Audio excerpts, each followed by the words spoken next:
मिस्र प्राचीन पिरामिडोंगम रिसोर्ट्स और नील नदी का देश है। यहाँ पर्यटक बकलावा खाते हैं और नावों में घूमते हैं। पर शायद आप नहीं जानते कि मिस्रवासी धरती पर किसी भी अन्य राष्ट्र से ज्यादा रोटी खाते हैं। पतली बेखमी रोटियां इस बलादी हर भोजन का आधार हैं।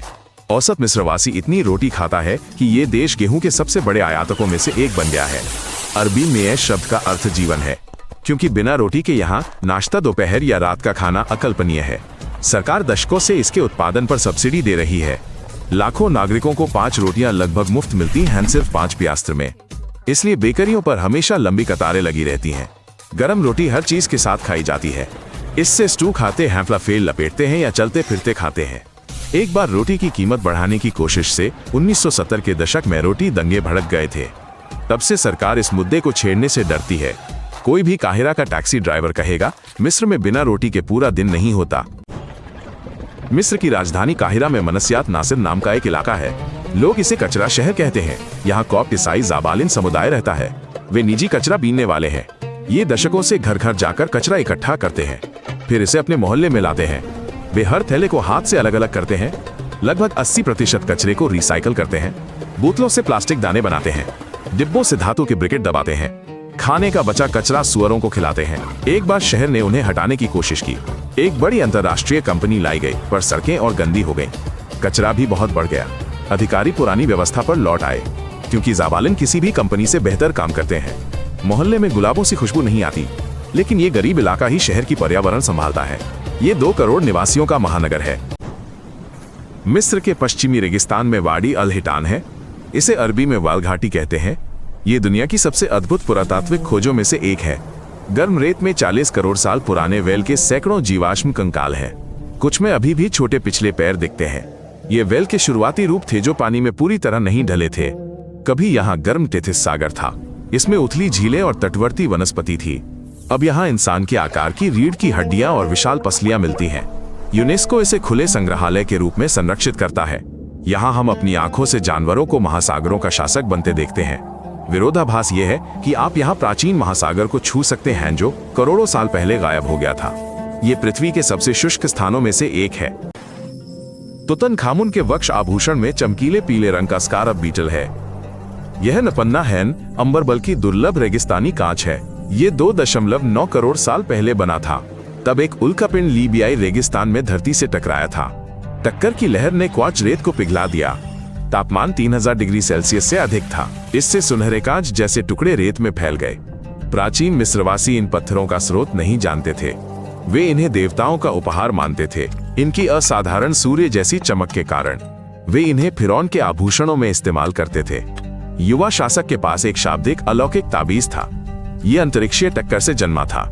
वैज्ञानिकों ने 2019 में इसका उल्कापिंडीय मूल सिद्ध किया। उन्होंने इसमें विशेष खनिज पाए। ये खनिज उल्कापिंड गिरने पर ही बनते हैं। काहिरा में मोकत्तम पहाड़ियों के पास एक अनोखा इलाका है।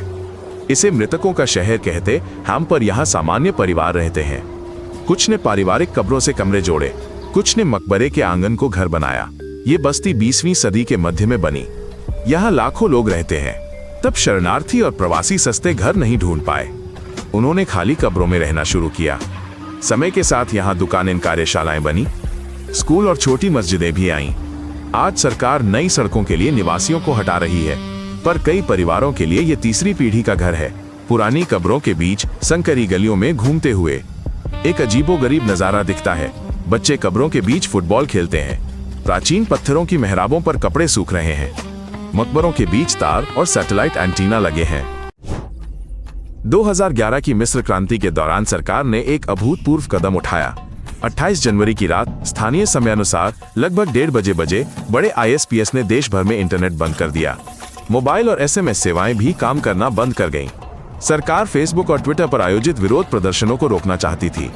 ये इतिहास में पहली बार था जब एक पूरा देश 5 दिनों के लिए इंटरनेट से गायब हो गया। लगभग 93% मिस्र के नेटवर्क बंद थे, लेकिन विरोध प्रदर्शन नहीं रुके। लोगों ने फ्लैश ड्राइव से जानकारी भेजी। उन्होंने विदेश में दोस्तों को अपने नाम से खबर पोस्ट करने को कहा। वे सड़कों और चौराहों पर ये जानने के लिए निकले कि क्या हो रहा है। फरवरी की शुरुआत में जब इंटरनेट वापस आया, यह घटना एक उदाहरण बन गई। ये दिखाता है कि आधुनिक डिजिटल जीवन कितना कमजोर है।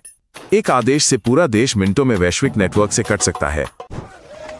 महान पिरामिड बनाने वाले श्रमिकों को पैसे नहीं बल्कि राशन मिलता था। उन्हें हर दिन रोटी और कई लीटर गाढ़ा हल्का बियर मिलता था। पुरातत्वविदों को ऐसी आपूर्ति के पुराने रिकॉर्ड मिलते हैं।